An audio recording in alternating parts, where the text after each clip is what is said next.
Bonjour à toutes et à tous et bienvenue à vous dans cette nouvelle e-conférence de la Fondation Attijari Wafa Bank dans le cadre de son cycle Échanger pour mieux comprendre. Le thème choisi aujourd'hui et que nous allons aborder avec les invités que je vais vous présenter dans quelques instants est conjoncture.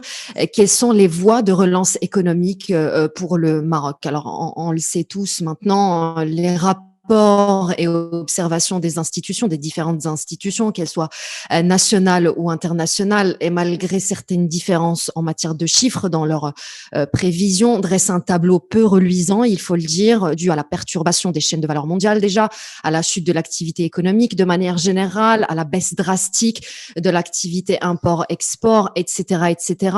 Le tout à mettre en corrélation, bien évidemment, avec les circonstances actuelles, avec l'épidémie actuelle. Nous dresserons donc un état des lieux, bien évidemment, en premier lieu de cette conférence. Dans un deuxième temps, crucial, on va se pencher sur ce qui a été proposé comme solution par les autorités compétentes de notre pays à la lumière du plan de relance économique matérialisé par la création d'un fonds d'investissement stratégique de 120 milliards de dirhams, c'est l'équivalent de 11% de notre PIB. Par ailleurs, si la Banque mondiale, par exemple, estime que la reprise ne sera effective qu'en 2022 et que la forte incertitude qui règne en ce moment est défavorable à l'investissement privé mine aussi les entreprises et établissements publics, qu'est-ce qu'on peut envisager dans un avenir proche pour y remédier? Quels sont nos atouts, nos opportunités, nos secteurs porteurs? On sera animé par un optimisme nécessaire et ça sera notre troisième axe, le troisième axe donc de cette rencontre, et je vous présente sans plus attendre notre tour de table. Avec nous aujourd'hui, M. Hakim Rakchi, vous êtes président directeur général de Maghreb Industrie et président de la commission fiscalité et douane à la CGM. Bonjour, Monsieur Marakchi. Bonjour, madame. Merci beaucoup d'être avec nous. Avec nous également, Monsieur Essine Skrat, vous êtes directeur associé au sein du cabinet McKinsey & Company. Bonjour, Monsieur Skrat. Bonjour et merci de l'invitation. C'est moi qui vous remercie. Et Monsieur Saad Benouhoud, directeur régional pour la région Rabat-Salek-Netra pour le groupe Attijari Wafa Bank. Bonjour, Monsieur Benouhoud. Bonjour, madame. Bonjour, messieurs. Merci beaucoup d'être avec nous. Je vais commencer, si vous permettez, monsieur, avec Monsieur Skrat. Juste après la levée du confinement, à peu près toutes les prévisions tablaient sur une récession aux alentours de 5%. Je pense à la Banque centrale, au gouvernement. Le HCP, lui, tenait à ces 6%. On vient d'apprendre la semaine dernière que la Banque centrale, Banque El Maghreb, a aussi aggravé ses prévisions, à la lumière, bien évidemment, de l'augmentation des cas de contamination et des mesures de restriction. Si vous aviez adressé un topo général de la situation actuelle. Oui, je pense effectivement qu'il paraît nécessaire de commencer par ce bilan, parce que les dimensions que vous voulez adresser dans le partie 2 et 3 de cette discussion doivent être bâties sur un socle commun. Si on devait en quelques mots parler, en tout cas à notre avis du bilan, je dirais 4 choses pour le définir. 1, c'est brutal. C'est vrai que dans l'histoire économique, nous avons rarement vu une crise à la fois avec une telle vitesse, parce que d'habitude ça prend plusieurs trimestres pour atteindre le pic. Là, le pic a été atteint du jour au lendemain, mais aussi brutal par l'étendue, parce qu'aujourd'hui, tous les indicateurs macroéconomiques sont touchés. Vous avez parlé du PIB, sans trop nous embêter des détails, on parlera vraisemblablement d'une baisse de 5 à 7%. Mais il n'y a pas que ça. On parle aussi du chômage, vraisemblablement entre 10 à 15% de chômage, donc une aggravation qui peut aller jusqu'à 50% du niveau de chômage au Maroc. On parle bien sûr du déficit commercial, ou en tout cas des baisses des exports. Là, on parle d'une baisse de 20 à 30%. Et on parle bien sûr du déficit public. Alors que nous étions autour de 3 à 4, vraisemblablement, nous serons à 7% de déficit cette année. Donc, quand on prend tous les indicateurs, c'est vrai que tous nos indicateurs macroéconomiques sont touchés. Donc, c'est brutal. Par contre, je pense que ce qui est spécifique avec cette crise, c'est qu'elle est aussi très différenciée. Si c'est brutal, ce qu'il faut bien garder en tête, c'est qu'elle n'a pas touché de la même manière l'ensemble des secteurs. Certains, il faut le dire, le mot, sont à l'agonie. On parle bien sûr des secteurs tourisme et transport aérien, événementiel. D'autres secteurs souffrent beaucoup. On parle des secteurs exportateurs, principalement l'automobile, l'aéronautique, l'électronique. Là, on parle d'une baisse de 30% à fin juillet, fin août. Donc ça va mal. Mais il y a aussi presque, bizarrement, quelques secteurs qui tiennent la route. On parlerait du secteur du télécom, de la santé, des phosphates de l'agriculture qui, globalement, même s'ils sont atteints, résistent. Donc, c'est important qu'on ne mette pas toute l'économie dans la même, on va dire, enseigne et qu'on différencie bien, parce que la réponse doit être différenciée, qu'on différencie bien qu'est-ce qui est touché, comment les secteurs économiques sont touchés. Donc, c'est différencier par secteur, mais aussi par géographie. Marrakech n'est pas touché de la même manière que Casablanca. Un chiffre, par exemple, vous savez que certains impayés atteignent 40% dans des impayés de crédit, atteignent des niveaux de 40% dans des villes comme Marrakech. Donc, il y a aussi une vraie disparité géographique dans cet impact-là. La troisième caractéristique de cette crise, et c'est paradoxal, c'est que elle a quand même, il y a quand même des leviers, il y a quand même, on va dire, des poches majeures pour la résoudre qui n'ont pas encore aujourd'hui été touchées. C'est-à-dire que le Maroc dispose d'un vrai aussi potentiel de levier qui n'a pas été atteint. Pourquoi? Si on regarde typiquement nos réserves de change, elles ont rarement été aussi élevées, de 300 milliards, mais pas seulement à cause des sorties de devises, mais aussi, quand on regarde la balance nette des devises, elle s'est améliorée au cours des derniers mois. Bien sûr, on parle de 7% de déficit public. Cependant, ces 7% restent, on va dire, presque acceptables dans ce temps de crise par rapport à ce que l'on voit ailleurs, dans d'autres pays. Donc, il y a encore des vraies marges de manœuvre d'un point de vue budgétaire pour y faire face. Et elle est aussi assez particulière parce que quand on regarde l'endettement de l'État, même s'il est élevé, on parle de 70%, quand on compare d'autres pays, là encore, il existe des vrais leviers qui pourraient être encore plus mis sur la table pour pouvoir soutenir ce pays. Donc, paradoxalement, il y a quand même des vrais leviers qui existent. Pour information, et je vais arrêter là, au niveau mondial, cette crise a sollicité 3 trilliards de réponses au niveau mondial de la part des gouvernements. Ça veut dire 3 fois plus que l'ancienne crise entre 2000 et 2010. Donc, la crise, il y a un vrai élément de réponse. Et enfin, elle est incertaine parce que les impacts sur leur durée, aujourd'hui, c'est impossible d'y prévoir. Et donc, il y a aussi un impact au niveau de la confiance des investisseurs. Donc, au global, brutale, incertaine, paradoxalement avec des vrais leviers qui ne sont pas utilisés et très différenciés en fonction des secteurs. Je pense que c'est les 4 mots, je dirais, pour définir en quelques mots cette crise assez inédite pour l'histoire du Maroc. Oui, Monsieur Srat, vous venez de parler de confiance. C'est un terme extrêmement important par les périodes qui courent. Monsieur Morakchi, aujourd'hui, le manque de visibilité est plus que jamais d'actualité. Seriez-vous d'accord pour dire que le manque de confiance, justement, s'installe? C'est l'un des problèmes cruciaux, si ce n'est le problème le plus crucial. Par ailleurs, quels sont les secteurs qui ont pu résister pendant les 3 premiers mois de l'épidémie et qui continueront, selon vous, à tenir le coup, sachant que tourisme, transport et commerce, entre autres, restent fortement impactés et exposés surtout? Je pense pour compléter ce qu'a dit M. Strat, c'est que la crise qui est survenue, donc, qui est une crise, au départ, ce n'est pas une crise économique, c'est une crise sanitaire, qui a des conséquences sur les entreprises et sur l'économie d'une manière générale. Elle est venue sur un corps qui était déjà partiellement atteint, à savoir que notre économie, elle souffre de 2 déficits majeurs, qui est d'abord un déficit de liquidité. C'est-à-dire le crédit interentreprise est extrêmement important, les délais de paiement sont très longs, ce qui signifie que finalement l'argent ne ruisselle pas suffisamment dans l'entreprise et la crise est venue aggraver cet état de fait. Et après, il y a une crise de l'offre au Maroc qui a été particulièrement impactée par disons, le Covid ou par la Covid, en ce sens où l'offre Maroc, qui est essentiellement, outre les engrais et l'agriculture, le tourisme, l'aéronautique et l'automobile, plus l'offshoring, ces secteurs ont été très durement touchés par cette crise et sont même ceux qui ont été quasiment ciblés, je dirais, par le virus. Et donc, il s'agit pour nous de répondre à cette crise de l'offre Maroc par une nouvelle offre. Disons, le renouveau viendra probablement de là. Mais pour terminer par rapport aux secteurs qui ont résisté, précisément, bien évidemment, les secteurs qui sont liés à la consommation interne ont été moins impactés que d'autres, dans la mesure où le commerce a pu reprendre. C'est-à-dire l'incertitude qui prévaut, donc le manque de visibilité, il n'est pas dû simplement aux autorités, il est dû à la situation de pandémie que nous connaissons. C'est-à-dire qu'au début, nous avions une stratégie qui consistait à vouloir éradiquer le virus en un délai théorique de 3 mois, comme ce qu'avait fait la Chine. Nous y avons presque réussi, puisque fin juin, le nombre de cas était devenu quasi disons, sporadique, et le nombre de décès était parfois, nous avons eu plusieurs jours à zéro, mais malheureusement, ça n'a pas continué. D'ailleurs, comme dans de nombreux autres pays qui avaient parfois encore mieux géré la crise que nous, il n'y en a pas beaucoup, mais il y en avait quelques-uns, les contaminations ont repris, et là où il y avait quasiment zéro pendant plusieurs semaines, il y a aujourd'hui quelques milliers de cas, comme au Maroc. Et donc, en fait, la question, c'est d'avoir une stratégie sur comment vivre avec le virus. Et comment vivre avec le virus d'un point de vue économique et d'un point de vue, justement, en préservant la santé des concitoyens.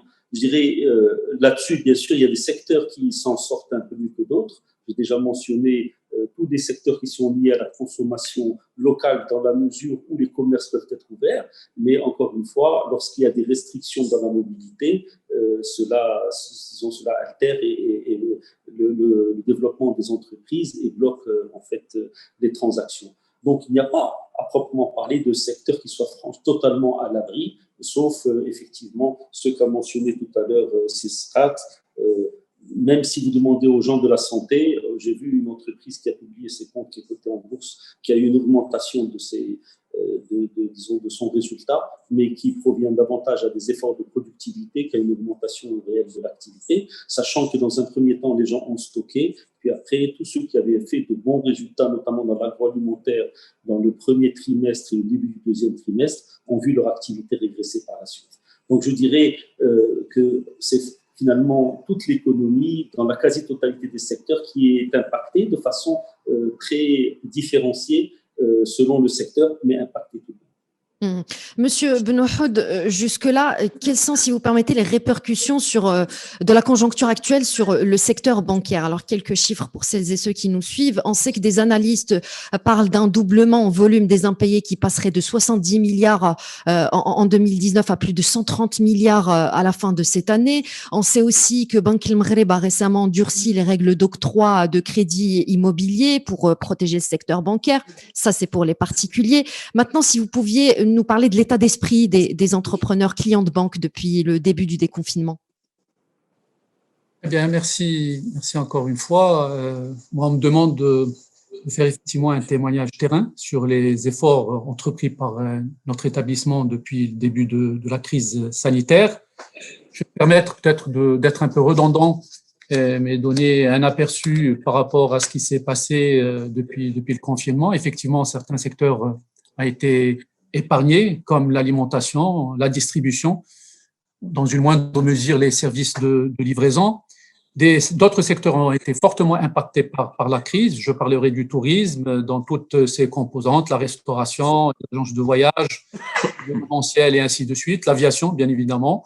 Et deux secteurs qui ont, je dirais, durement impacté notre région et globalement à l'échelon du pays, c'est le BTP et la promotion immobilière. Nos politiques, comme nous le savons tous, ont pris rapidement la décision de confiner l'économie pour éviter les contaminations, donc dès mars 2020 pour planter le décor. Cela induit une chute du PIB lors du deuxième trimestre de l'ordre de 10, voire 12, 13%. Bon, l'impact globalement sur l'année sera effectivement de 6 à 7%. Dû à un arrêt total ou à une réduction drastique d'activité. La chute de la production a été considérable, mais en l'absence de réponse macroéconomique, elle aurait pu être bien pire. Je citerai comme exemple l'intervention des États dans la politique budgétaire à travers des subventions aux travailleurs et aux entreprises, ainsi que les reports d'impôts. Les subventions en représentant, je donnerai quelques statistiques d'États que j'ai pu recueillir, 7,5% du PIB aux États-Unis, 6% du PIB en France, 11% du PIB en Allemagne et pratiquement 8% du PIB au Maroc. Des montants très importants par rapport à ce que l'histoire a connu. En plus, les États, pour réduire les risques pour les banques, se sont engagés à garantir les prêts accordés par celles-ci.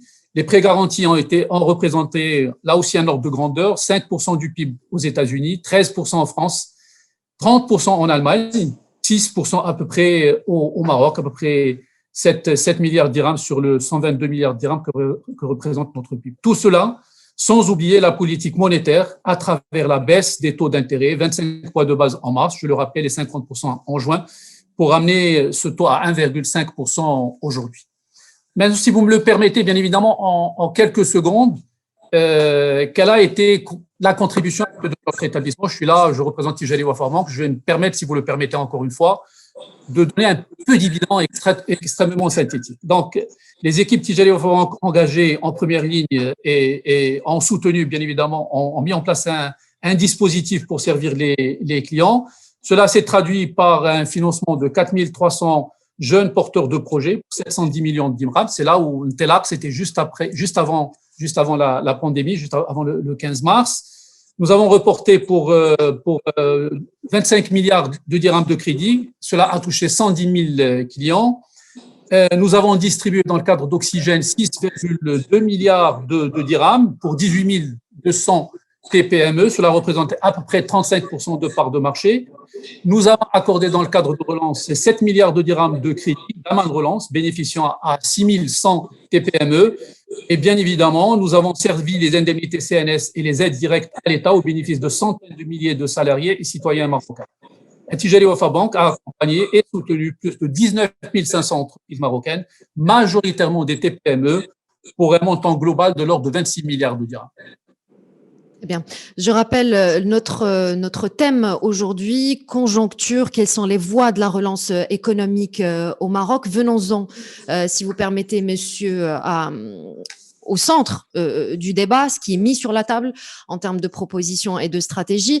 Monsieur Morakchi, aujourd'hui, un reconfinement serait un désastre pour l'économie. La CGM fait partie des institutions qui le pensent. Aujourd'hui, le pacte de la relance, c'est 120 milliards de dirhams, 15 milliards par rapport public, 30 milliards mobilisés auprès d'institutionnels nationaux et internationaux. Les 75 milliards restants portent sur des crédits garantis par l'État via la CCG et on parle ainsi de relance TPE, d'Aman Relance. Ces deux mécanismes-là, si vous permettez, si vous pouvez nous en expliquer la pertinence, Monsieur Morakchi. Par ailleurs, cette stratégie, de manière générale, telle qu'elle a été pensée, est-ce qu'elle permet véritablement de passer d'une vision défensive à une vision véritablement offensive pour relancer véritablement la demande? Je pense qu'effectivement, le volet que vous évoquez maintenant, qui est le volet financier, porte finalement à répondre à la crise de liquidité qui astreint les entreprises et qui risque effectivement de les asphyxier. Donc, il y a une partie crédit qui consiste à permettre aux entreprises de maintenir leur activité, donc de supporter leurs charges, éventuellement de les aider à payer leurs fournisseurs. Je dirais qu'on peut aller encore plus loin dans ce sens-là et avoir une stratégie pour confiner les secteurs qui sont impactés durablement, enfin, ou très durement par la crise, comme le tourisme, et éviter que la crise qui touche le tourisme n'impacte les secteurs en aval. Donc là-dessus, oui, c'est une partie de la réponse de la crise. L'autre partie qui est celle du financement à plus long terme, donc par la constitution de fonds, permet de recapitaliser les entreprises qui étaient déjà dans une situation qui est de faiblesse. Et ça, cette fois-ci, ça touche aussi bien les PME que les très grandes entreprises. Sachant bien évidemment que les entreprises qui ne sont pas bancarisées auront du mal à avoir accès à ce type de crédit. Et donc, il y a une difficulté pour ce type d'activité.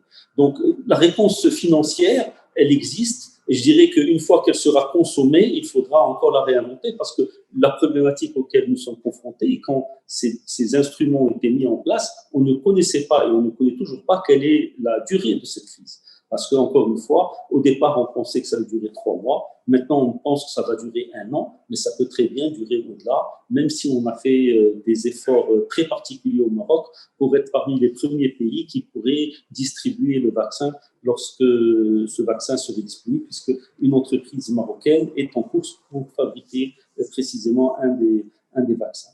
Donc, je dirais, l'aspect financier a été ouvert et si besoin est, je suis certain que l'État remettra la main à la pâte pour permettre aux entreprises de sauvegarder. Maintenant, il y a un problème également qu'a révélé cette crise qui est, disons, le problème social. Parce qu'on a vu à l'occasion de l'arrêt du travail ou du confinement au mois de mars et d'avril que finalement le 3/4 des emplois au Maroc, c'est-à-dire près de 7 millions d'emplois, sont dans la précarité ou l'informel. Et donc que le 3/4 des Marocains ne sont pas couverts, ne bénéficient pas d'une couverture sociale. Et Sa Majesté a fait une annonce qui est majeure lors du discours du trône, qui a décidé donc que la généralisation de certaines prestations sociales, comme les allocations familiales, l'assurance maladie et la retraite à l'ensemble des Marocains dans un délai de 5 ans. Et ça, c'est une nouvelle révolution financière et fiscale qui est annoncée par cette décision-là, parce qu'il est hors de question de faire supporter la charge de la solidarité nationale par le seul secteur productif.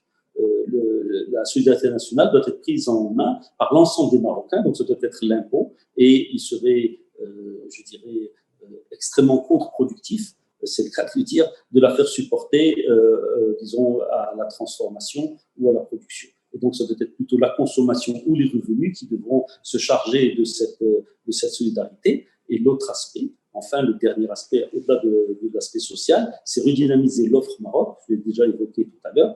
Et donc, pour redynamiser l'offre au Maroc, nous ne pouvons pas nous contenter de certains secteurs qui sont, disons, durement impactés par la crise, mais qui sont également dans une situation de renouvellement majeur, c'est-à-dire l'industrie automobile de demain n'est probablement pas l'industrie automobile que nous avons connue à ce jour. Et donc, les investissements que nous avons faits, c'est des investissements qui sont courageux, mais il y a besoin d'une autre dimension qui doit être portée, où on doit introduire d'autres notions qui sont liées à la mobilité et au numérique.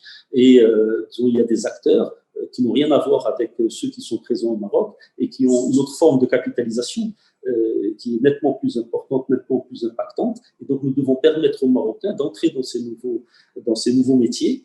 Et il faut se poser la question, pourquoi est-ce que les Marocains n'ont pas investi précisément ces métiers? Il y a des questions qui sont à la fois réglementaires et des questions qui sont liées au type de fiscalité que nous avons. Donc, j'ai parlé déjà des prélèvements qui étaient faits sur le travail et sur la production, mais également au niveau réglementaire. Il faut imaginer que disons, ce type d'activité nouvelle ne peut pas se permettre de se développer avec un système juridique dérogatoire. C'est-à-dire on doit avoir l'autorisation d'investir tout ce qui n'est pas interdit et non pas de demander l'autorisation d'investir de nouveaux domaines. Et donc, c'est une autre mentalité qui doit être inculquée aux entrepreneurs marocains, mais également à l'administration marocaine pour accepter ce nouveau type d'entrepreneuriat. Donc, je dirais, la crise qui s'est révélée à nous va agir comme un accélérateur. Je dirais, le Maroc a souvent évolué lors des rebonds après une crise. Nous sommes obligés de faire des réformes et les réformes que nous allons engager doivent être bien orientées. Nous avons eu la chance de commencer cette réflexion avant même le Covid, puisque Sa Majesté avait appelé un nouveau modèle de développement. Et donc, il y a une commission qui travaille de concert avec l'ensemble des Marocains pour ce faire. Et nous avons là une réelle opportunité d'avoir un rebond plus rapide que beaucoup d'autres pays. Et nous allons tout faire pour que l'orientation soit la meilleure possible. Et c'est le travail de nous tous, je pense, autour de ce webinaire et au-delà. Monsieur Scrat nous parlait tout à l'heure de la nécessité d'avoir une vision par région, par secteur, voire combiner les deux. Vous, Monsieur Mrakchi, vous venez de nous parler du social, de la question du changement de mentalité aussi chez les entrepreneurs marocains. D'ailleurs, la CGM vient de faire officiellement ses propositions, ses listes de propositions pour la loi de finances 2021. On pourrait y revenir par la suite. Avant de poursuivre sur la pertinence des différentes stratégies et pistes de solutions, un point pratique avec vous, Monsieur Benouhoud, si vous permettez. Dans les faits, on parle de crédit garanti par les banques, la CCG, mais est-ce qu'il est garanti qu'on y ait accès? Quel est le taux d'acceptation selon votre expérience? Quelles sont les conditions aussi d'éligibilité pour justement pouvoir bénéficier des crédits relance garantis par la Caisse centrale de garantie? Très bien. Donc, je vais essayer de répondre à vos interrogations. Je rappelle que dans l'urgence, pour pallier ce problème, le comité de veille économique a lancé rapidement, dès avril, le crédit oxygène, qui est destiné à aider les entreprises dont la trésorerie est fortement impactée par la pandémie. Il est destiné à assurer la survie des entreprises et la préservation de l'emploi, ça va de soi, à travers le financement des charges vitales. Bilan pour Oxygène, très, très brièvement, 27 500 entreprises en ont bénéficié pour un montant global source Caisse centrale de garantie de l'ordre de 17 milliards de dirhams. Le comité de veille économique, toujours, a décidé le 21 mai de mettre en place des formules de financement garanties par l'État pour soutenir le redémarrage des entreprises affectées par 3 mois d'arrêt brutal dû à la crise du corona et aux mesures de l'état d'urgence sanitaire. Donc, c'est là où il y a eu le lancement de Relance TPE et d'Aman Relance, ce que nous vivons aujourd'hui. Très brièvement, quelques points par rapport aux éléments demandés. D'Aman Relance et aux entreprises est destiné alors, Relance TPE s'adresse essentiellement aux entreprises dont le courant d'activité est inférieur à 10 millions de dirhams. D'Aman Relance est destiné aux entreprises dont le courant d'activité dépasse les 10 millions de dirhams. Ces deux composantes de crédit sont facturées à 3,5%, soit le taux directeur majoré de 200 points de base. Je me permettrai de rappeler que les 3% que nous facturons aujourd'hui l'an, grâce bien évidemment à ce mécanisme, ils sont sur 7 ans, avec 2 années de différé, de remboursement, ça va de soi, et très honnêtement, c'est du jamais vu dans le secteur bancaire, surtout pour une clientèle TPME et GE jugée, entre guillemets, risquée. La garantie de la Caisse centrale de garantie qui couvre 80 à 95% du montant des crédits selon la taille de l'entreprise, qui permet de réduire sensiblement le coût du risque pour les banques. Donc, ce qui a permis tout cela, c'est la baisse du taux directeur, comme nous l'avons signalé tout à l'heure. C'est l'engagement des banques à respecter la marge qui a été écrasée, qui est de 200 points de base. Je rappelle que 130 000 entreprises ont déclaré à la CNSS des emplois des employés en arrêt temporaire d'activité. Une grande partie de ces entreprises sont théoriquement éligibles au crédit relance. Le comité de veille économique s'attend à la distribution d'un montant global compris entre 50 et 60 milliards de dirhams grâce au crédit relance, en ajoutant ce qui a déjà été octroyé, comme je l'ai expliqué tout à l'heure par Daman Oxygène. On montera facilement à 70 milliards de dirhams de nouveaux crédits octroyés d'ici fin de l'année. Cela représente plus de 15% de l'ensemble des crédits bancaires aux entreprises, ce qui n'est pas négligeable du tout. Pour aller plus loin un peu en réponse par rapport à vos interrogations, Daman Relance est un crédit garanti par la Caisse centrale de garantie, comme je l'ai expliqué, destiné aux entreprises de droit privé marocain, hors holding et services financiers, ayant réalisé un chiffre d'affaires supérieur à 10 millions de dirhams. Ce nouveau produit, dont l'objet est le financement du besoin en fonds de roulement des entreprises, avec une affectation du crédit à hauteur de 50% au minimum du règlement des fournisseurs, vise notamment à instaurer un climat de confiance entre les opérateurs et relancer ainsi la machine économique.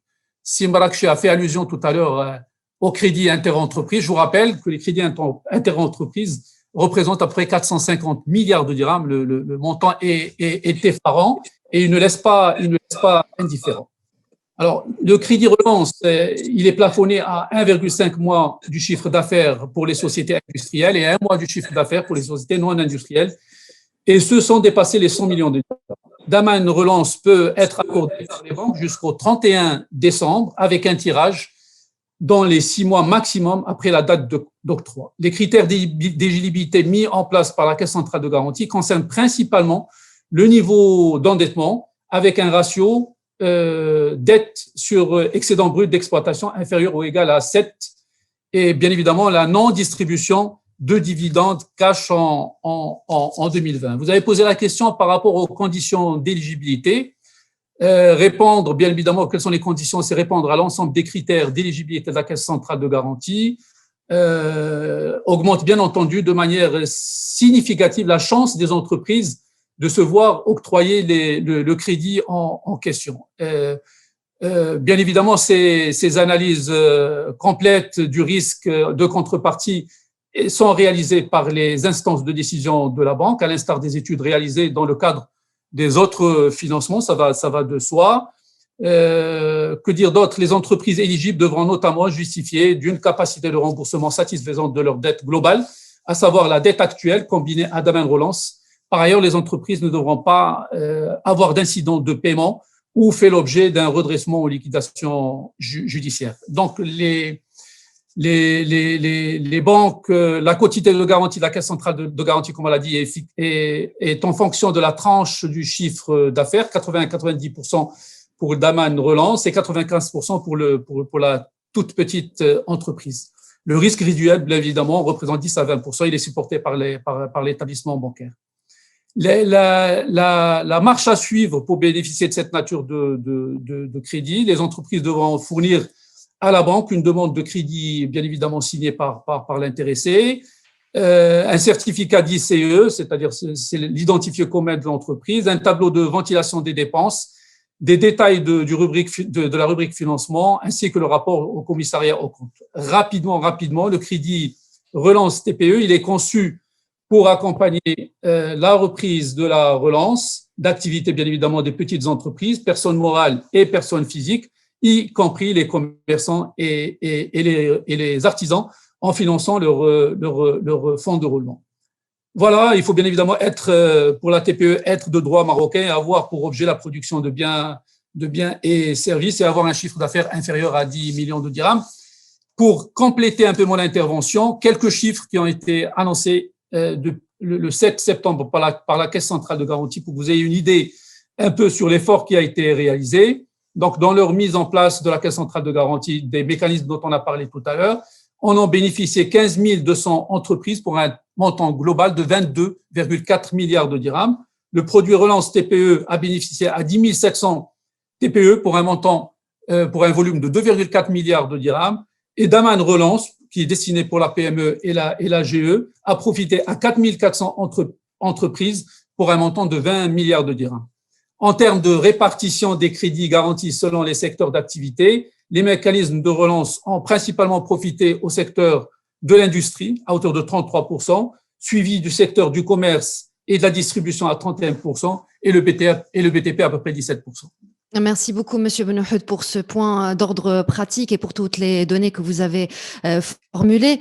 Revenons-en au pacte de la relance économique, aux dernières mesures décidées. Monsieur Morakchi parlait tout à l'heure de changement de mentalité nécessaire. J'aimerais votre avis à vous, Monsieur Skrat, déjà sur la question de l'auto-emploi à booster.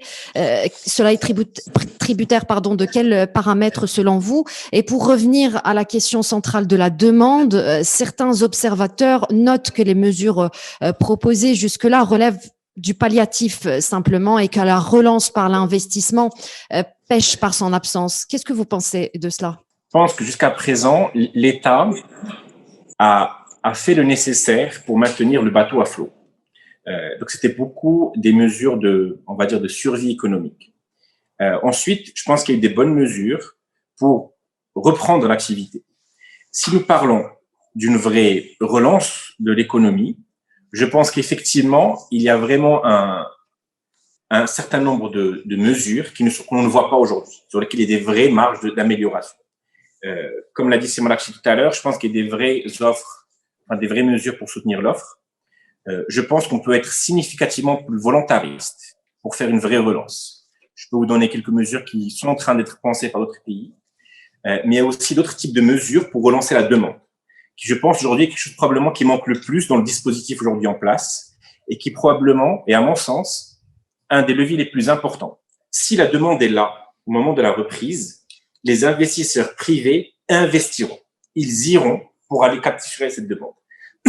Et là, je pense qu'il y a un vrai, pan de mesures que pourrait mettre en place l'État qu'on ne voit pas le jour. Qu'est-ce que d'autres pays ont mis en place dans ce contexte-là pour la relance? Il y a des vraies politiques d'investissement majeures. Ça veut dire l'État s'est dit, étant donné la crise, il faut que je relance l'activité en tant qu'État investisseur. Donc, des pourcentages de PIB qui sont alloués à des projets stratégiques et qui relancent la demande. Je pense que deuxième, il y a un certain nombre de mesures de co-investissement par l'État. Je pense à la mesure qui sera probablement proposée par le fonds stratégique, des co-investissements pour encourager les investisseurs à se lancer sur des secteurs capitalistiques qui demandent un certain nombre d'investissements.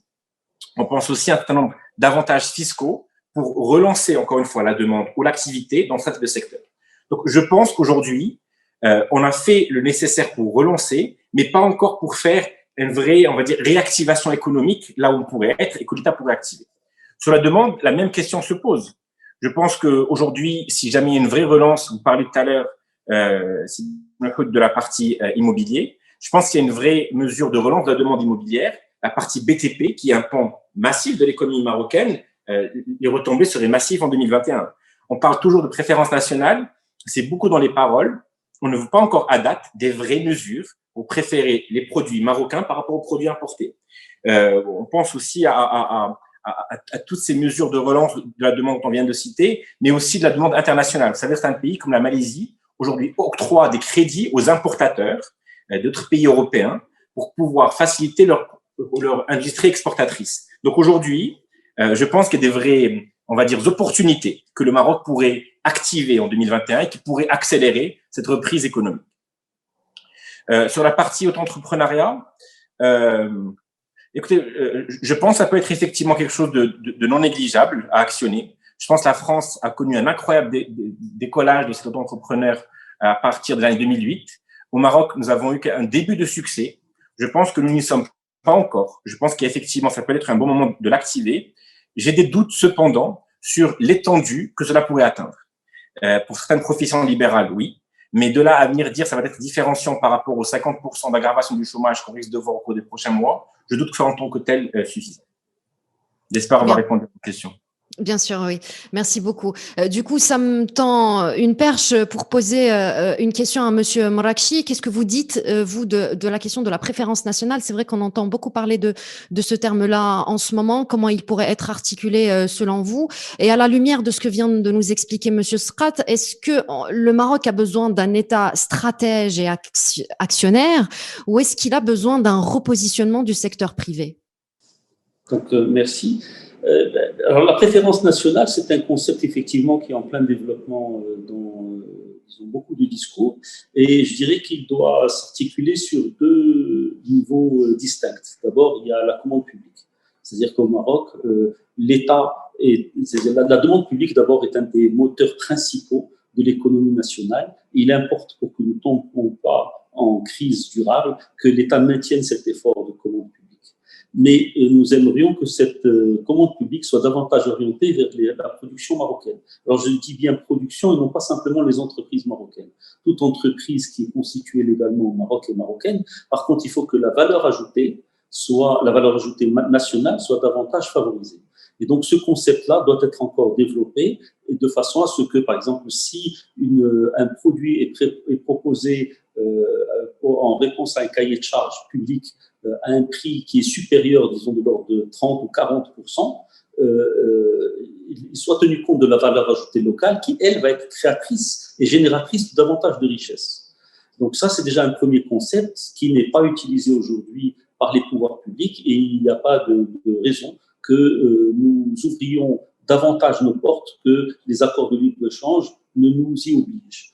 Donc ça, c'est un premier point. Le deuxième point, c'est la préférence même régionale pour les très petites entreprises. C'est-à-dire, de même, si on veut développer une économie dans les régions, il faut également que les entreprises de la région, même si elles sont très petites, soient favorisées. Et donc, nous proposons au niveau du patronat qu'une certaine quantité des budgets des régions soit allouée en priorité aux entreprises de la région, même si leurs prix sont plus élevés. C'est ce qui permettra de développer une demande ou une offre de la région. Et il y a, disons, l'offre qui est adressée vers les consommateurs, tout venant des consommateurs. Et là, de nouveau, nous constatons que la production nationale est moins valorisée. Je dirais là, il y a un problème à la fois de normes, de communication, mais également de compétitivité. Et donc, pour que la demande de consommation s'adresse davantage sur des produits qui sont fabriqués au Maroc, il faudra agir sur tous les leviers. D'abord, avoir une façon de mieux distribuer les produits nationaux, c'est-à-dire que nous ne devons pas mettre sur un pied d'égalité disons, des enseignes locales avec des enseignes étrangères. Je dirais que le droit d'enseigne, par exemple, n'est pas réglementé au Maroc, alors qu'il est dans tous les pays avec lesquels nous commerçons, en particulier avec l'Union européenne, mais également avec des pays comme la Turquie. C'est-à-dire, un étranger n'a pas forcément le droit de venir ouvrir des enseignes avec, disons, qui sont de capitaux étrangers. Je dirais même certains pays même l'interdisent totalement. Par exemple, en Tunisie, pour pouvoir investir dans le commerce, il faut avoir une société à capital majoritairement tunisien. Au Maroc, rien de cela n'existe, et donc nous avons trop favorisé la pénétration des produits étrangers. On le voit, certains pays subventionnent leurs commerçants, comme M. Strat l'avait dit pour ce qui est de la Malaisie, mais nous voyons de nombreuses enseignes turques venir, qui ne violent pas les accords de l'OMC, mais qui subventionnent en fait l'établissement de ces enseignes qui achètent de préférence des produits turcs, ce qui est tout à fait naturel. Et nous-mêmes, nous n'avons pas cette possibilité de le faire parce que nous n'avons pas le même poids.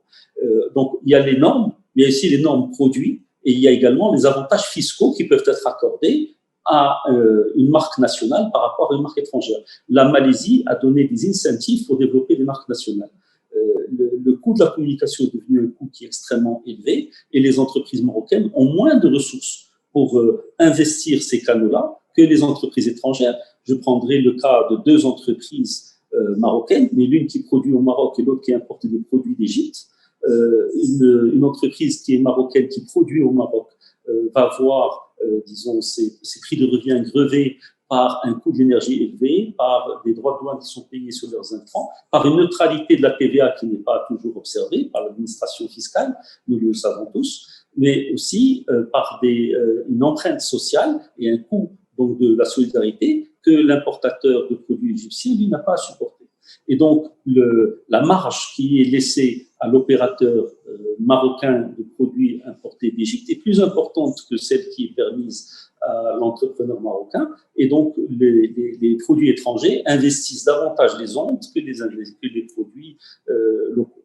Maintenant, quand je dis les ondes, parce que je suis un peu de l'ancienne génération, aujourd'hui, beaucoup de communication se fait par le net, mais là encore, il faut avoir les moyens d'investir le net. Et s'il y a un différentiel au niveau des ressources, cela va se voir également avec un effort marketing qui sera pas aussi élevé. Et le troisième point, je dirais, c'est travailler davantage donc, sur la compétitivité. J'ai déjà évoqué les sources là-dessus, mais je dirais que être aujourd'hui, en 2020, 24 ans après la signature des accords de libre-échange, et constater que l'industrie nationale paye encore des droits de douane sur ses intrants, alors qu'elle est en concurrence avec des produits qui rentrent de l'étranger sans payer de droits de douane, pour moi, c'est une aberration. Je dis qu'il faut lever cette aberration pour pouvoir avoir une offre compétitive. Parce que la compétitivité, c'est le travail qu'il y a au Maroc. Ce que j'ai constaté, c'est qu'en taxant davantage le travail et en faisant des prélèvements sur la production, on fait fuir et le travail et la production qui sont allés à l'étranger. Donc effectivement, cette crise, en nous obligeant à nous regarder dans un miroir et dire qui nous sommes, effectivement, nous pouvons dire qu'il y a des réformes de fond à faire et ces réformes de fond seront salutaires pour le développement de notre économie. Je dirais que de ce point de vue-là, nous avons une telle marge de progression que je peux être extrêmement optimiste sur le devenir de l'économie nationale. Et cette crise nous permet effectivement de nous regarder en face finalement, comme vous le dites à juste titre, Monsieur Mrakchi. Justement, on a une question d'internaute que je vous soumets, Monsieur Skrat. Est-ce que finalement, nous dit l'internaute, est-ce que finalement la crise sanitaire n'est pas venue accélérer également la mauvaise santé de certains secteurs qui ont tardé à se transformer, comme l'automobile ou l'hôtellerie, et par ricochet d'autres secteurs, bien évidemment? Alors, je ne sais pas si j'irai jusqu'à dire qu'elle est venue accélérer la mauvaise santé de secteur. Par contre, je pense qu'elle va permettre, désolé pour ce terme, un nettoyage au sein des secteurs. Je ne pense pas que certains secteurs qui n'étaient pas efficients vont mourir. Je dis, au sein d'un secteur, il est clair que certains acteurs étaient plus résilients que d'autres, mieux structurés, mieux organisés, et qu'on risque, j'aime pas ce terme, mais qu'on risque de voir un nettoyage de secteurs qui pourrait être bénéfique pour mettre des bases plus solides. C'est clair que les secteurs, en tout cas que les entreprises les moins capitalisées, peut-être les moins organisées, souffriront plus que d'autres qui ont un peu plus préparé. Et d'ailleurs, ce sera un des axes que je pense les entreprises de demain seront par définition plus résilientes que les entreprises d'hier. Donc, je pense qu'il va y avoir effectivement ce travail-là.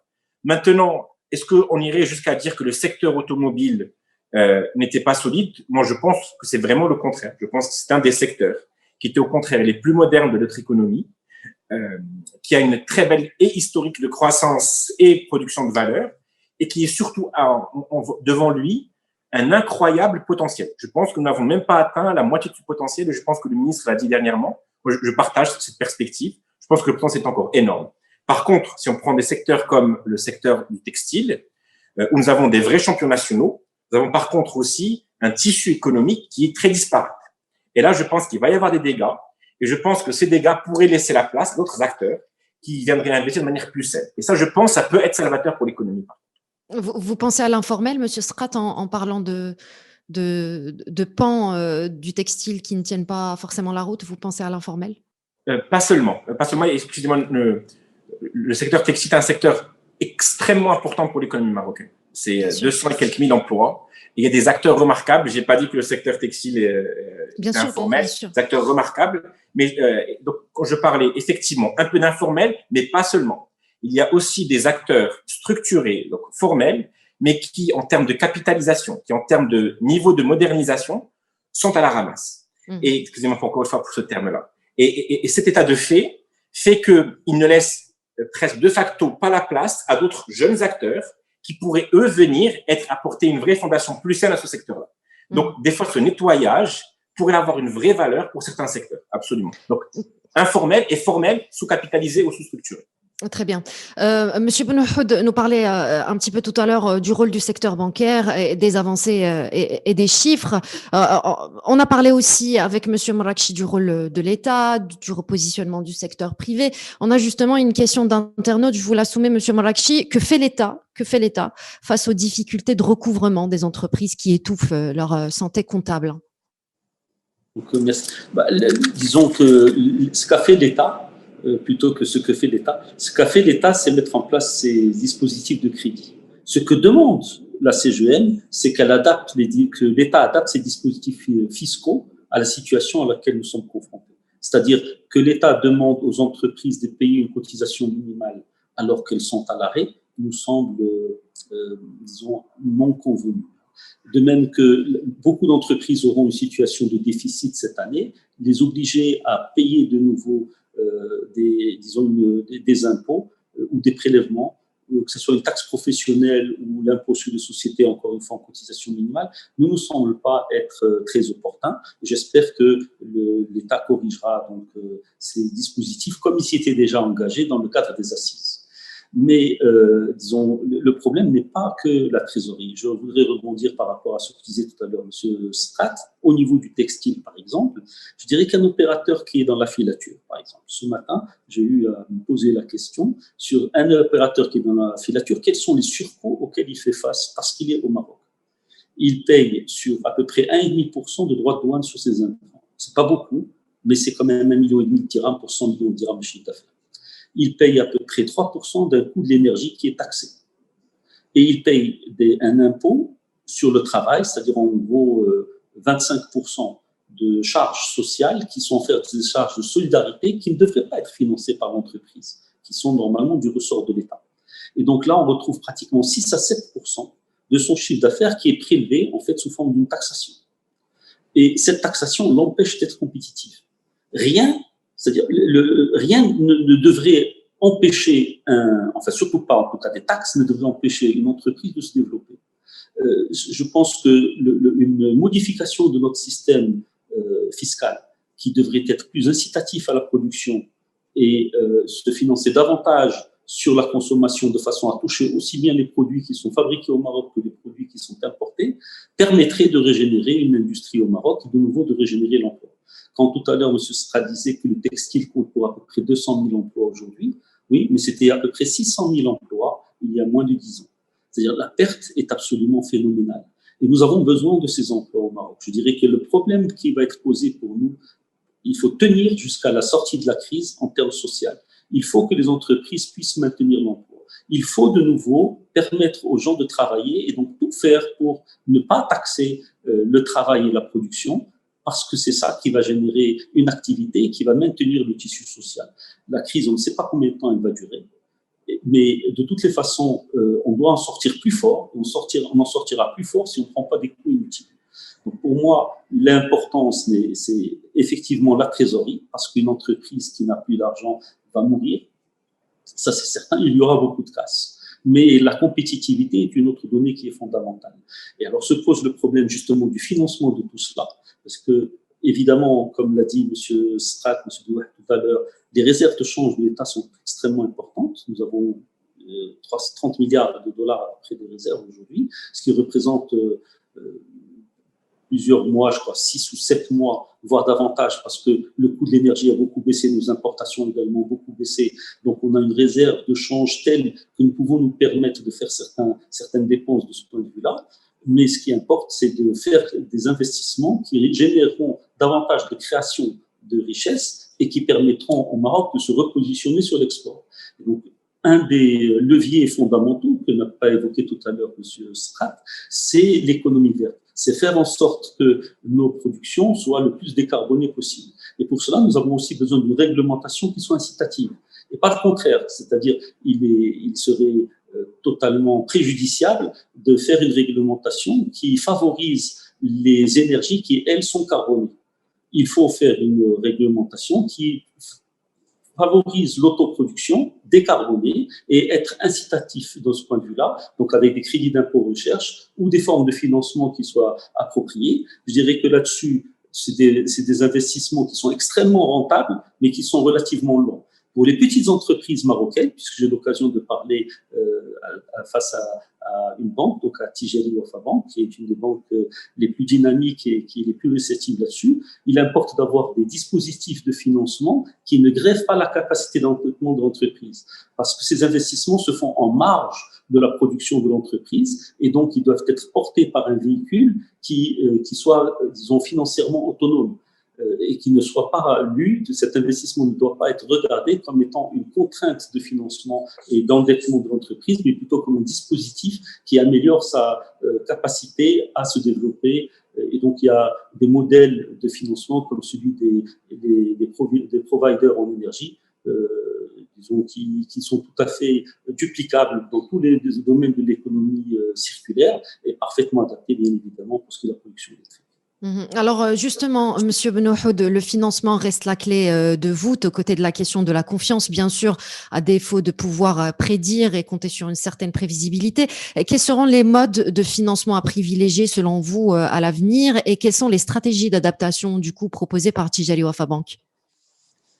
Écoutez, les banques sont ouvertes. Nous sommes dans une période relativement compliquée et croyez-moi qu'il y a la volonté de notre établissement et la volonté des grandes banques que compte ce pays pour aller de l'avant. Les banques ont un rôle important à jouer. Je crois qu'elles ont confirmé un peu l'appétit qu'elles ont pour accompagner le financement des TPME en général. Nous avons la ressource qu'il faut pour nous financer. Il y a eu des souplesses de la part de Banque Maghreb, il y a eu le taux qui commence à devenir intéressant. J'ai parlé tout à l'heure de 3,5% pour relance. On a facturé Oxygène à 4%. Nous sommes en train de repartir avec Ntelaq, avec pratiquement, comme j'expliquais tout à l'heure, plus de 700 millions de dirhams qui ont été distribués par notre établissement.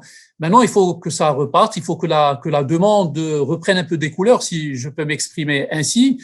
Mais on n'a pas d'autre choix que d'être volontariste dans le financement de nos PME et de nos TPE. En tous les cas, pour ceux qui nous concernent, nous avons lancé, on a parlé tout à l'heure de l'accompagnement des jeunes promoteurs, on a parlé de la TPE, nous distribuons des trentaines de milliers de crédits chaque année pour des montants relativement conséquents. D'ailleurs, nous prenons des engagements pour allouer des enveloppes pour la TPE et le taux d'acceptabilité, vous avez fait allusion tout à l'heure au taux d'acceptabilité, il tourne autour de 85 voire 90%. Nous avons été vers des scorings, c'est-à-dire nous donnons le sort en moins de 24 heures et ça c'est une réalité.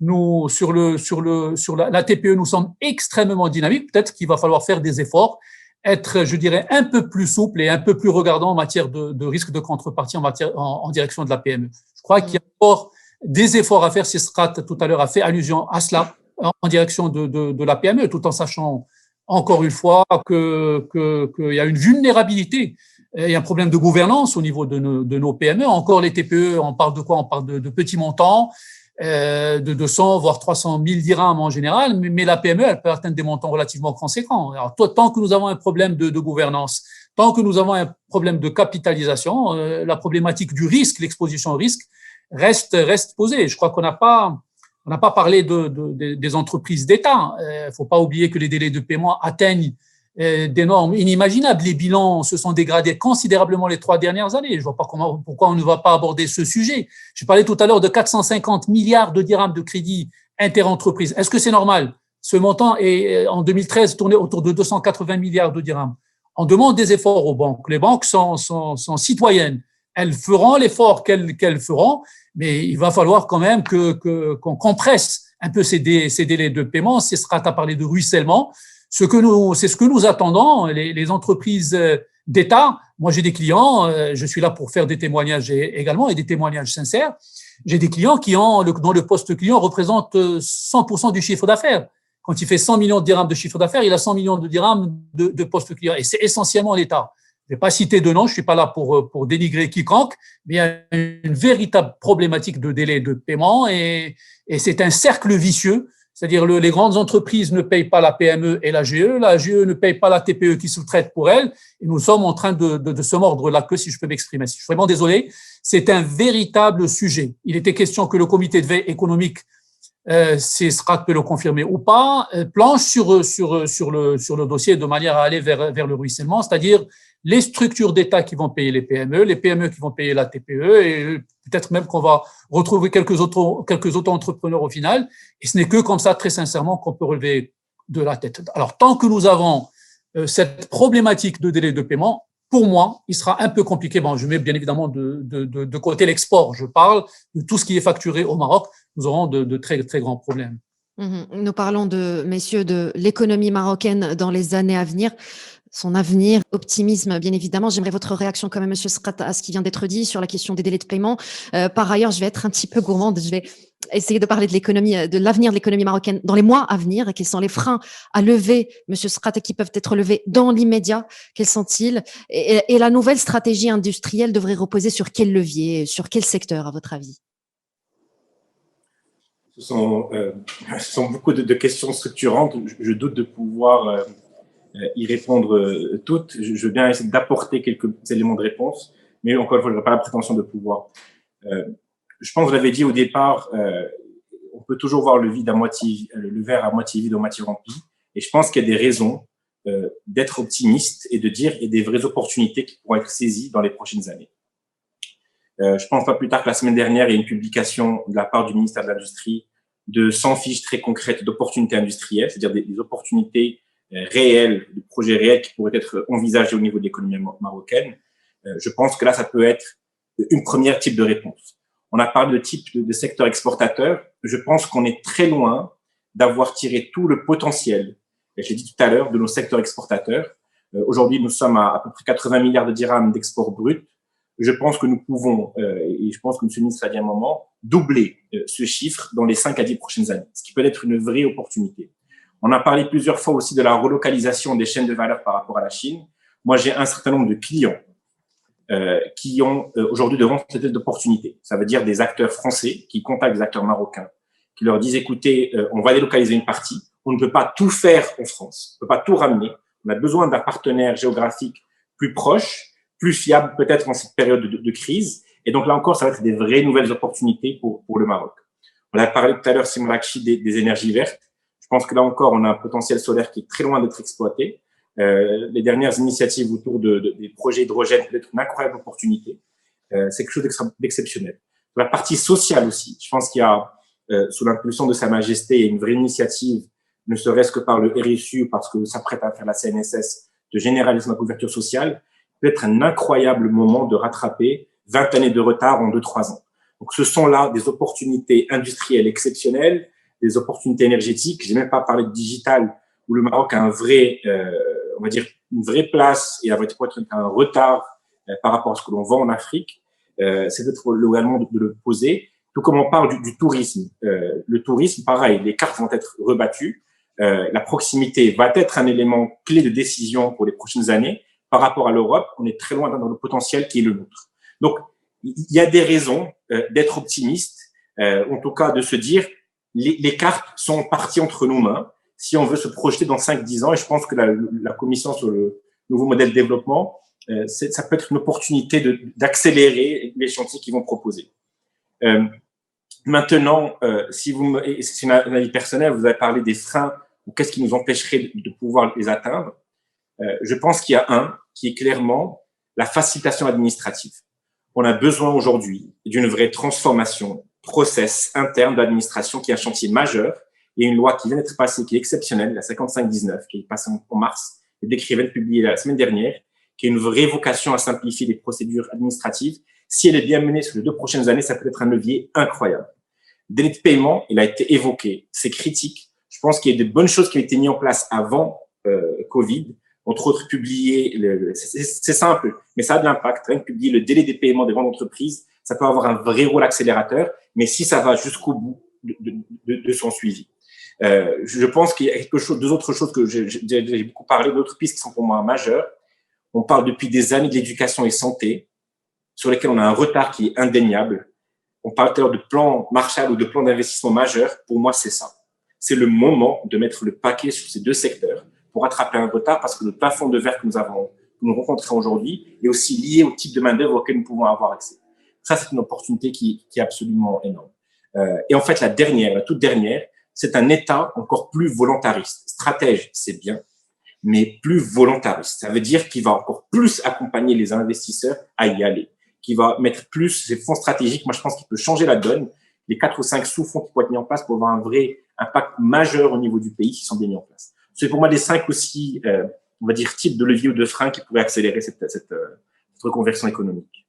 Monsieur Morakchi, vous avez commencé à en parler depuis tout à l'heure, mais quelles sont les opportunités à saisir en ce moment, là, dans l'immédiat? Et on reste sur les secteurs classiques, BTP, tourisme, immobilier, etc. Ou est-ce qu'on investit, vous avez parlé de l'écologie, mais est-ce qu'on a investi donc du coup d'autres secteurs? Et qu'en est-il, justement, et Monsieur Srat en a parlé, des nouvelles technologies et des big data?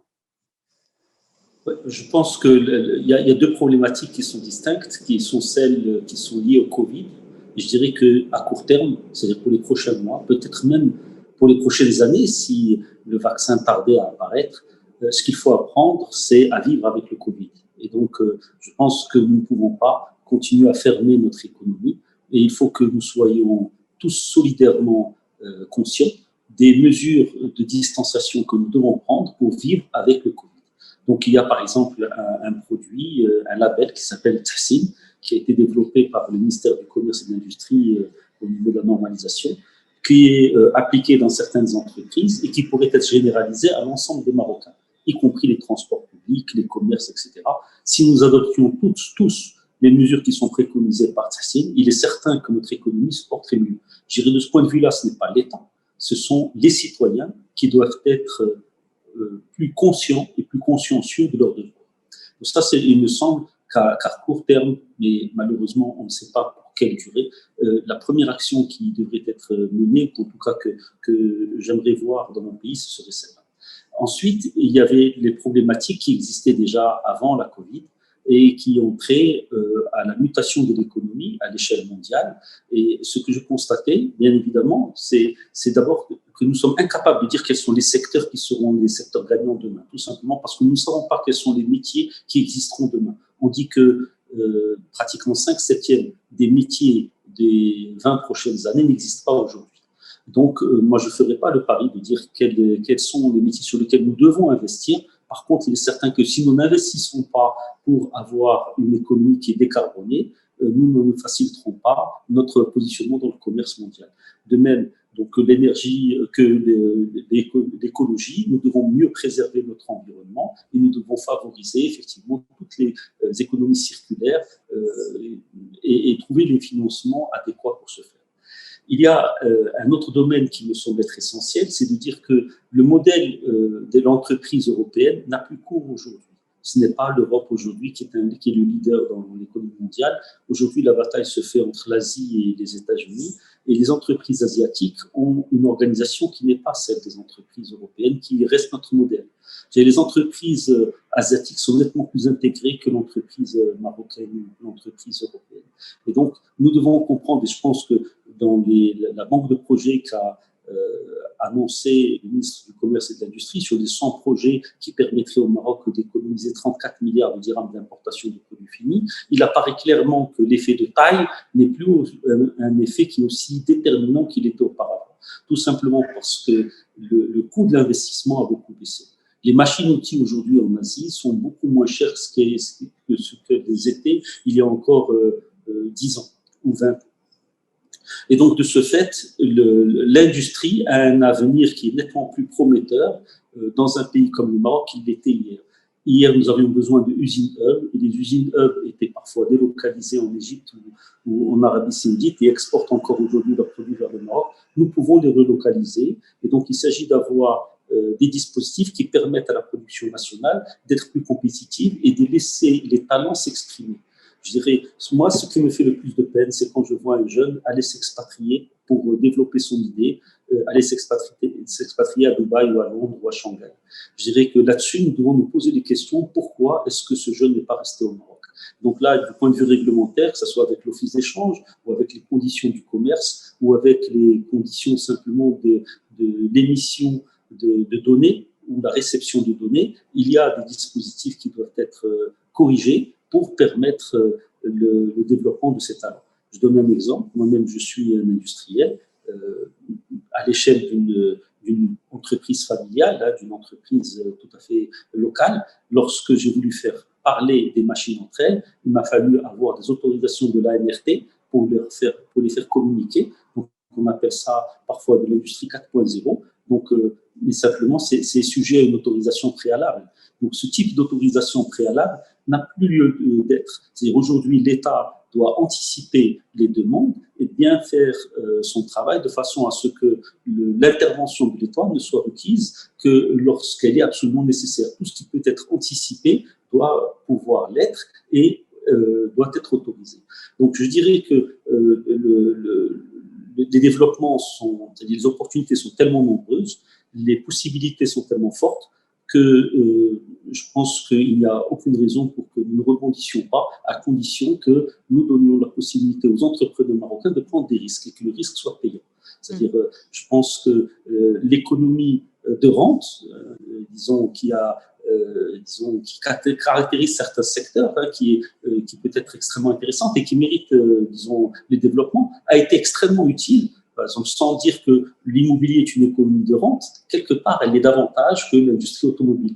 Mais l'industrie automobile qui est ouverte au marché l'est davantage que l'industrie automobile où le marché serait tout à fait protégé. Donc, toute forme de protection qui peuvent être très utiles et sur laquelle le patronat fait une demande, notamment pour favoriser les entreprises marocaines lorsque cela est possible, doivent être utilisées pour générer davantage de force pour aller conquérir des marchés à l'étranger et non pas pour dégager des revenus supplémentaires pour quelques personnes qui seraient plus nantis que d'autres.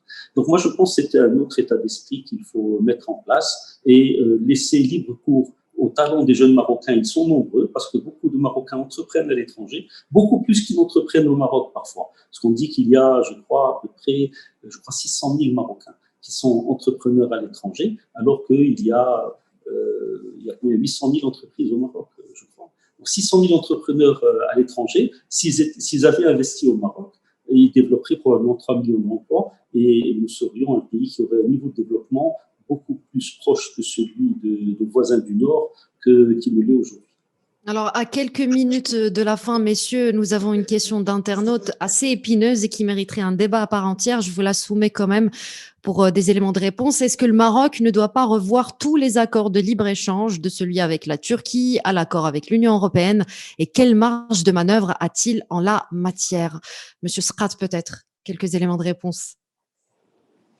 C'est clair en tout cas c'est clair aujourd'hui que si on vient faire le bilan de ces accords de libre-échange, le Maroc n'a pas exploité tout leur potentiel. Et comme le dit tout à l'heure Simorakchi, on se retrouve aujourd'hui encore à faire face à beaucoup plus de concurrence que ça fait 10 ou 15 ans avec ces pays avec qui nous avons signé ces accords. Maintenant, les revoir, je pense, dans toute bonne relation de négociation, c'est indispensable pour rééquilibrer la donne. Je pense que c'est nécessaire. Maintenant, comment les revoir et que faut-il changer? Je pense que c'est une question à laquelle je ne pourrais pas répondre directement. Monsieur Morakchi, je sais que vous avez un avis là-dessus, sur la question du libre-échange, des accords de libre-échange, pour répondre à notre internaute. Je vais vous étonner, je ne suis pas pour avoir trop de protectionnisme. C'est tout le contraire. Je pense que certains accords de libre-échange sont tout à fait bénéfiques. Je pense que tout simplement, il y a un problème d'inéquité des choses.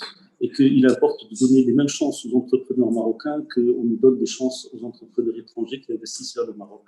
Et que si cela était le cas, je pense qu'on aurait beaucoup plus d'emplois. Donc, en particulier, nous avons des accords de libre-échange qui ont beaucoup apporté. Et je rappelle que, tout simplement, notre balance commerciale avec la France a été 2 années de suite, en 2018 et 2019, elle a été excédentaire en faveur du Maroc, et que l'Espagne est notre premier client à l'étranger. Par contre, nous avons des accords avec des pays qui sont concurrents. Nous avons donc trop ouvert notre pays. On a cité tout à l'heure la Turquie, j'ai parlé de l'Égypte, on va parler aussi de l'Arabie Saoudite, des Émirats Arabes Unis et de la Tunisie. Nous avons des balances commerciales avec ces pays qui sont très fortement déficitaires. Ce ne sont pas des pays qui ont un avantage technologique sur nous. Nous avons des économies qui sont peu ou prou les mêmes. Même si la Turquie est nettement plus développée que le Maroc aujourd'hui, ils n'ont pas d'avantage réellement par rapport à nous. Simplement, nous avons trop d'inconvénients. J'ai cité la filature tout à l'heure parce que je trouve les chiffres particulièrement éloquents. Ce sont des simples décisions qui sont accordées parfois à des investisseurs étrangers. Je rappelle par exemple que Renault paye le kilowattheure à peu près à 30 centimes. Pourquoi est-ce qu'un fileur marocain ou pourquoi est-ce que Maghreb Steel va payer l'électricité à 70 centimes ou 75 centimes le kilowattheure en moyenne? Je trouve qu'il y a une distorsion qui fait ce 2 poids 2 mesures, qui fait qu'il y a des économies ou des entreprises qui marchent, des entreprises qui ne marchent pas pour des simples décisions administratives. Je pense qu'il faut qu'il y ait davantage d'équité et que si l'équité est répartie, de ce point de vue-là, je suis très heureux que Renault soit venu au Maroc parce que finalement, de même que les Chinois ne sont pas des Martiens, s'ils sont compétitifs, c'est parce qu'ils ont fait ce qu'il fallait. Je pense que Renault, quand il est compétitif au Maroc, c'est bien sûr parce qu'il apporte une technologie, mais dans des industries qui sont mûres technologiquement, on pourrait faire les mêmes efforts, ça donnerait exactement le même résultat.